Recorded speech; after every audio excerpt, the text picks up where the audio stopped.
Bilang kiri kanannya, hari ini hari yang luar biasa. Silakan duduk Bapak Ibu Saudara. Wow, saya bersyukur sekali karena hari ini kita bisa berkumpul bersama dalam suasana yang lain. Oke, saya ingin menyampaikan sebuah message hari ini dan saya sudah siapkan di PowerPoint saya, mungkin bisa ditampilkan, yaitu The Greatest Gift of Christmas. Pemberian terbaik di dalam Christmas kita. Coba lihat slide berikutnya. Bukan kado, bukan pohon terang, bukan Christmas light. It's not about the Santa Claus. It's not the snow, bukan salju-saljuan, which is Yesus tidak lahir di musim salju, Anda boleh cek. So mari kita berubah hidup dari mentalitas kebiasaan kepada mentalitas kebenaran. Jangan membenarkan yang biasa. Biasakan yang benar. Sekali lagi, jangan membenarkan yang biasa. Biasakan yang benar.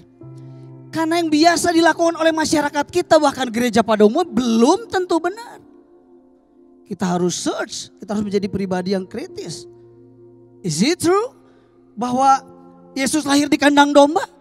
Ternyata di search bukan di kandang domba loh. Bahkan in the Bible dikatakan bahwa they entered the house. Bukan the kandang domba, bukan. Jadi hari ini ornamen-ornamen itu seringkali salah. Karena itu dari barat. Dan kita cuma nerima. Bahkan sampai ada gereja yang dari begitu masuk red carpet dikasih salju-saljuan dalam bentuk kapas. Sambil terus mendengungkan dan kemudian menyanyikan lagu I'm Dreaming of a White Christmas. Di Indonesia mual white. Nggak akan jadi putih di kita. Kecuali it's because of the miracle of our God. Tiba-tiba di Indonesia, di Bandung, tiba-tiba nah air salju. Itu karena miracle. Tapi kalau enggak, cuma dream, nggak nyampe sampai di sini. Mari kita ubah mentalitas kita. Bukan karena kebiasaan.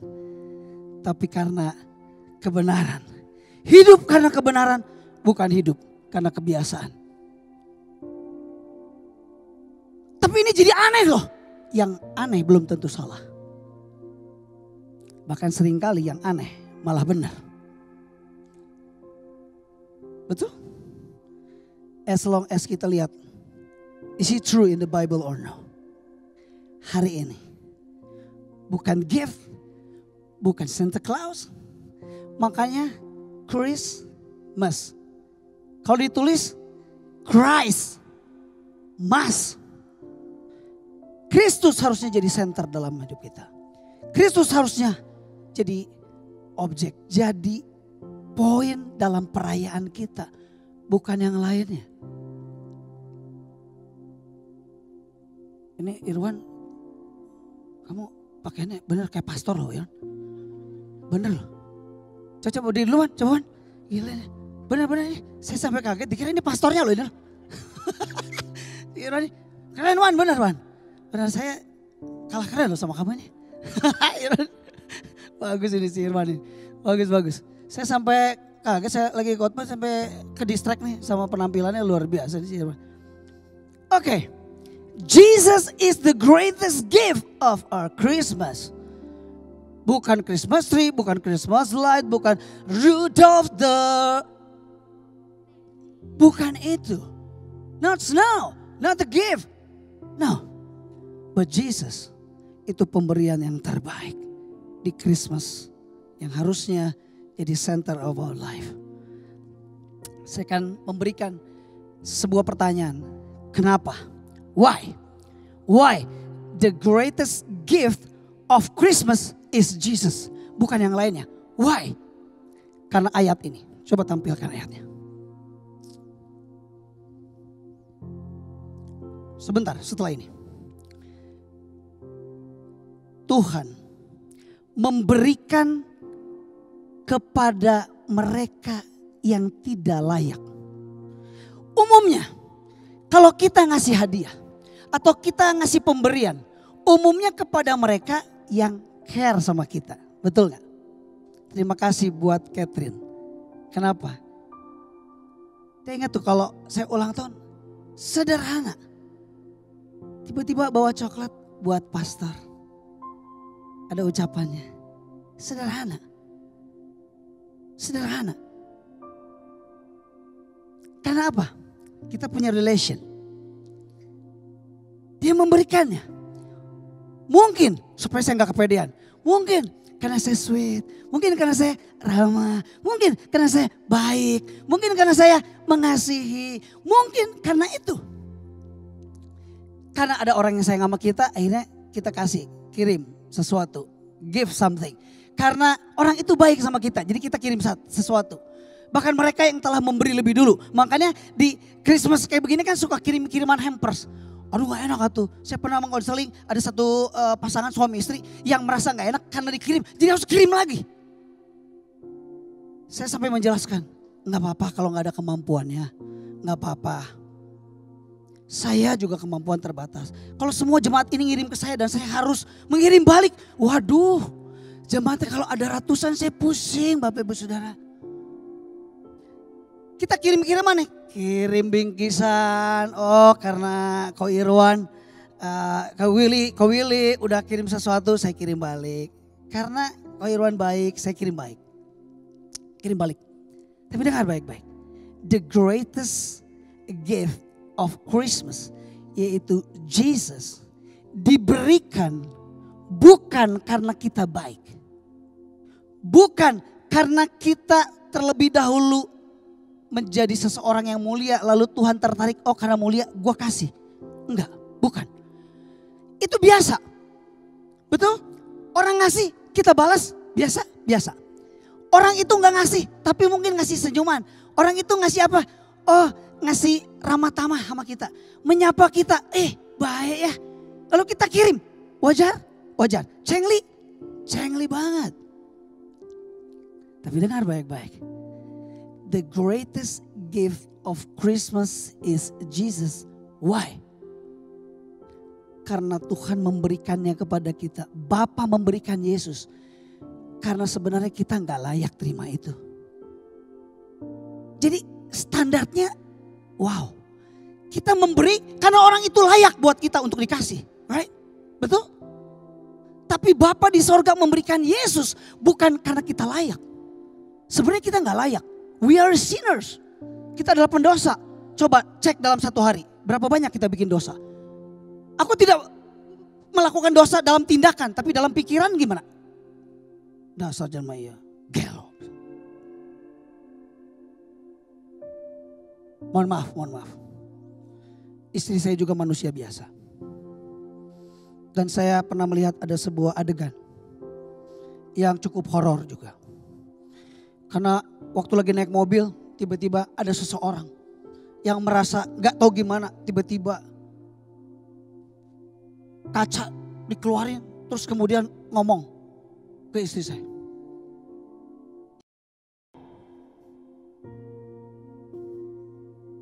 Wong Kitogalo, orang Palembang jangan dilawan.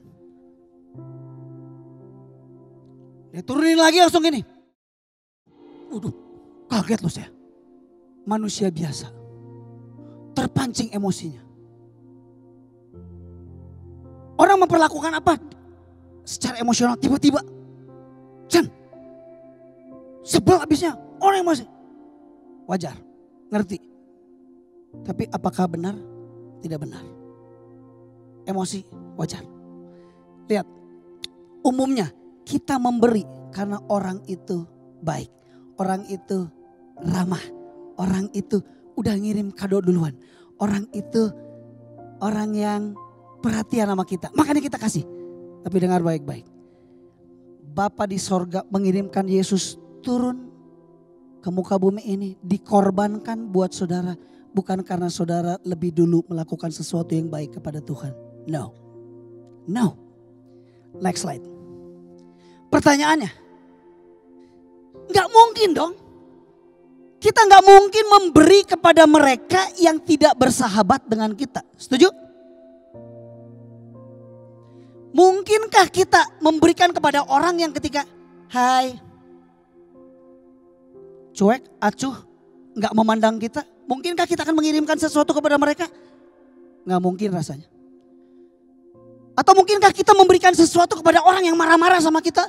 Pakai otak. Otak lu ditaruh di mana? Kita kirim makanan yuk ke orang yang tadi marah-marah buat kita. Jarang. It is impossible. Gak mungkin. Bahkan kalau orang itu pernah menipu kita, merugikan kita. Cuan kita diambil. Bisnis kita ditipu sama orang itu. Mungkin gak kita gini, kita kirim hampers yuk ke orang yang nipu ke kita. Gak mungkin kan? Yang merugikan kita gak mungkin. Kita paling banter memberikan sesuatu kepada orang yang cukup netral. Ketika kita lagi pergi, aduh kasihan ngelihat opa-opa pakai gerobak, narik suami istrinya di belakang. Lalu kita tergerak, kita memberi. Netral, dia tidak merugikan kita, dia nggak menghina kita, dia nggak marah-marah sama kita, dia nggak nipu kita, dia nggak ngambil cuan kita. Kita terus kemudian tergerak, kita ngasih. Mungkin. Tapi nggak mungkin kalau orang itu pernah menyakiti hati kita dan terus kemudian kita ngasih ke dia. It is impossible. Next slide. Cuma 6 slide.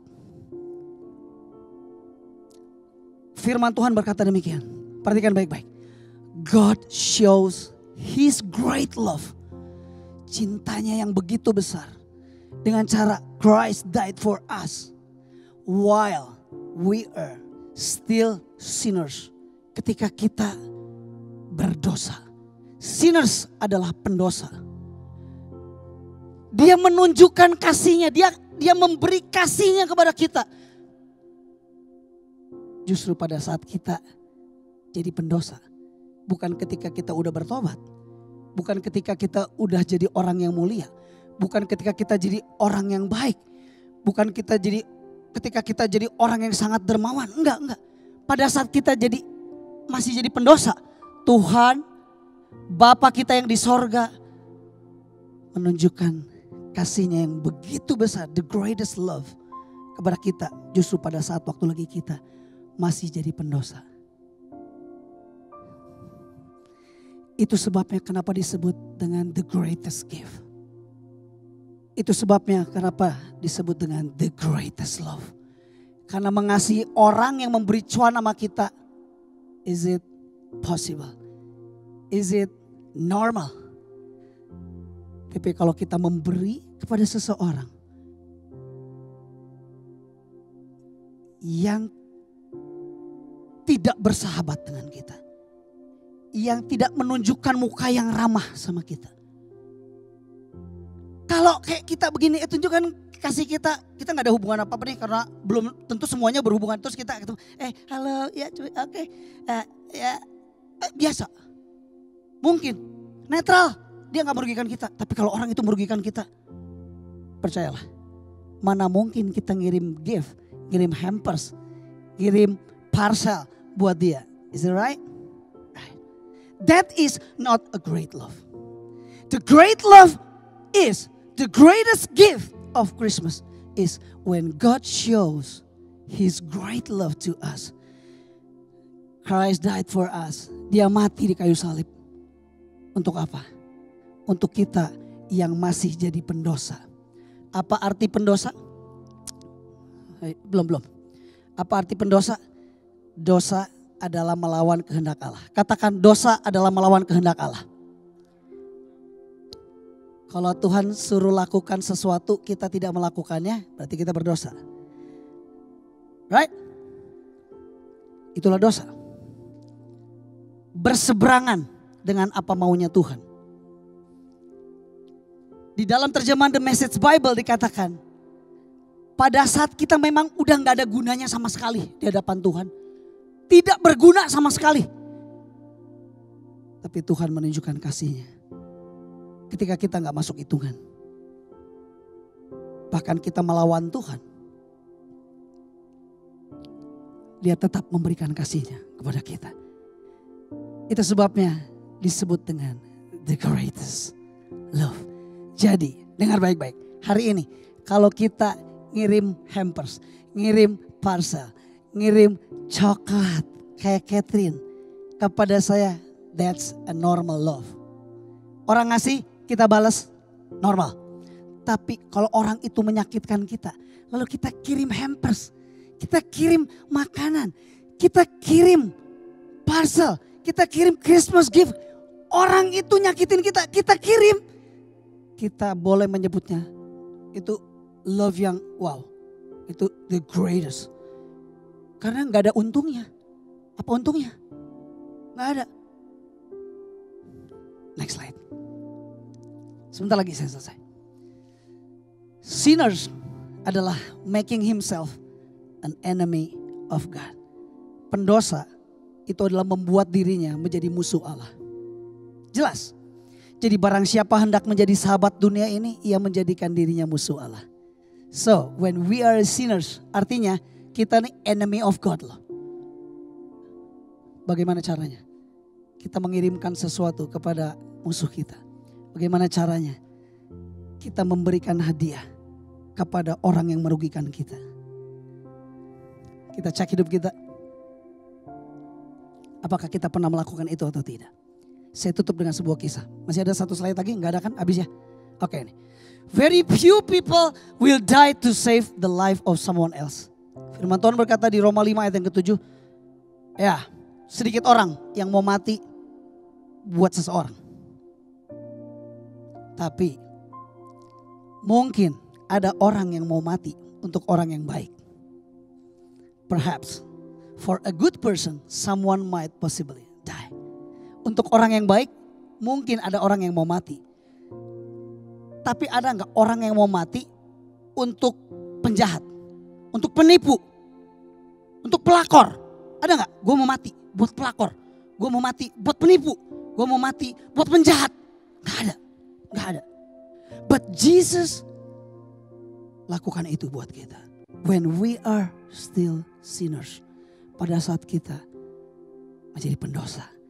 That's we call the greatest love. The greatest gift of Christmas. Tantangannya buat kita.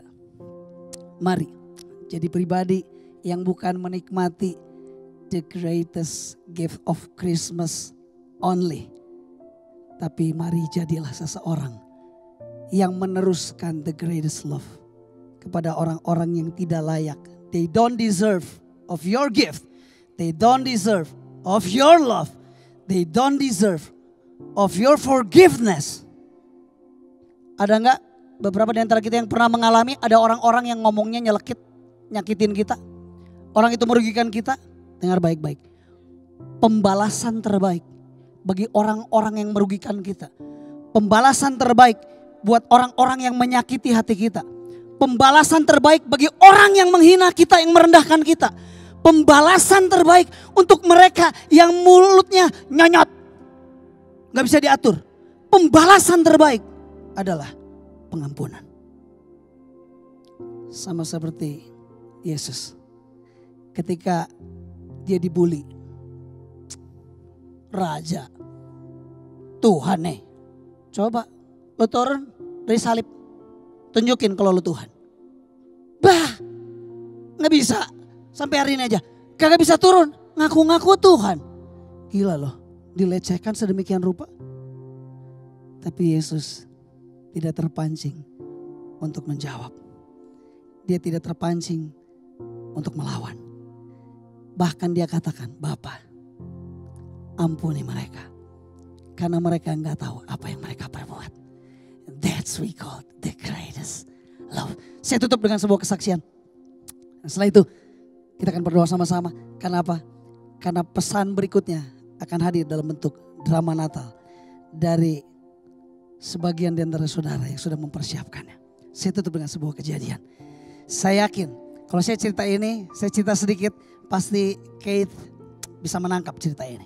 Oke? Beberapa di antara kita yang mengikuti perjalanan hidup saya sejak dari dahulu kala. Ya, pasti pernah dan bahkan Ini maksudnya, tapi saya tidak mau secara vulgar. Saya tidak bermasalah dengan seseorang, tidak. Kalau dicek apakah saya jatuh di harta, tidak. Jatuh di tahta, tidak. Jatuh di wanita, cuma jatuh sekali kepada istri saya. Cuma itu aja. Tidak kepada yang lain. Jadi harta, tahta, wanita saya bersih. Saya dinasihati oleh our spiritual father, jangan kayak gitu caranya. Harus face to face. Saya face to face menyatakan dengan baik. Tetapi ternyata tidak diterima dengan baik. Bahkan saya diusir untuk keluar. Saya minta waktu untuk saya renungkan. Oke, tapi itu tidak mengubah keputusan saya. Saya minta waktu selama seminggu, selama 10 hari. Boleh, tapi itu tidak mengubah keputusan saya. Ya sudah, terima nasib. Nasib hidup manusia cuma 2. Yang pertama, diomongin orang dan ngomongin orang. Percayalah.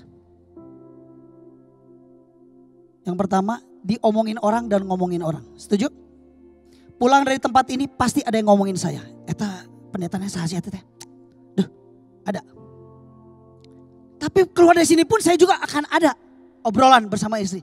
Gila ya tadi ya, itu ada orang yang, nah ya betul gak? Even orang yang udah mati pun masih tetap diomongin. Brigadir J. Udah mati kan, tapi tetap diomongin orang kan. Dan memperlakukan orang dan diperlakukan orang. Dan saya merasa bahwa saya diperlakukan dengan tidak adil. Salah saya apa? Satu hari saya ketemu dengan orang tersebut lagi naik mobil. Saya lihat sebelahan mobilnya. Saya turunin kacanya.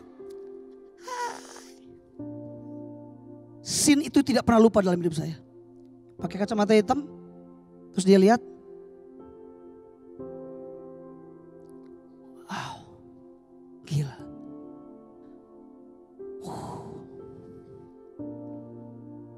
Berikutnya. Saya tidak ada masalah. Tapi orang-orang pengikutnya posting sesuatu di media sosial. Menjelek-jelekan saya. Dan satu hari saya bertemu di sebuah kondisi di mana sedang makan. Waktu saya makan, oh ini orang yang ngejelekin saya di media sosial. Padahal saya gak punya masalah sama orang ini. Cuma pengikutnya aja. Saya datang ke kasir, saya bilang, tolong yang meja itu suami istri, pesanannya saya yang bayar. Saya bayar. Yang makan bersama saya waktu itu, dia ngomong, itu siapa? Saya ceritain sekilas. Kenaon kok dibayaran? Buat apa dibayarin? Dia ngomongin Koko, ngejelekin Koko di media sosial. Ngapain dibayarin? No problem. Gak jadi masalah. Kalau kebaikan hati kita dipengaruhi oleh orang-orang di luar, maka itu bukan kebaikan yang sejati.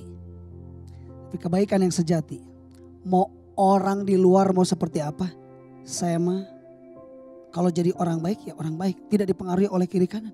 Tidak dipengaruhi oleh respon orang. Saya tetap bayarin. Dan suatu hari saya bertemu di bandara. Ketika habis selesai pelayanan. Ketemu. Dan ketika ketemu, tidak perlu dengan gengsi. Saya hampiri, saya ketemu. Dalam keadaan yang kikuk. Saya bilang, hai, halo. Ngobrol sedikit, terus saya bilang ini. Saya kangen. Boleh saya peluk? Minta izin dulu. Baru kalau tiba-tiba meluk terus, apa kamu? Kan lebih tertolak lagi kan. Jadi saya minta izin. Boleh gak saya peluk? Saya peluk. Saya berkati. Orang yang merugikan saya. Orang yang mengusir saya. Orang yang memperlakukan dengan tidak adil. Dan pada saat ada yang meninggal. Salah satu orang pentingnya. Tidak ada satu orang pun. Yang hadir dari kita. Tapi Tuhan bilang begini. Datang hampiri. Saya coba cari balad. Saya cari teman, saya coba, bisa gak temenin? Gak ada yang bisa nemenin. Saya bilang, Chan, saya harus pergi ke sana. Are you sure? Sendirian loh, ke tempat itu. Kalau Tuhan suruh saya mau jalan. Akhirnya saya pergi sendiri. Ketika datang, thank you for coming. No worries. Boleh peluk? Saya peluk lagi. Selesai. Saya mau bersihkan hati saya. Tuhan, saya mau tetap mengasihi dan saya mau tetap melakukan yang baik. Saya mau belajar. Kalau Tuhan mengampuni saya. Kalau Tuhan show the greatest love kepada saya. Tantangannya adalah mari kita bukan cuma menikmati the greatest love.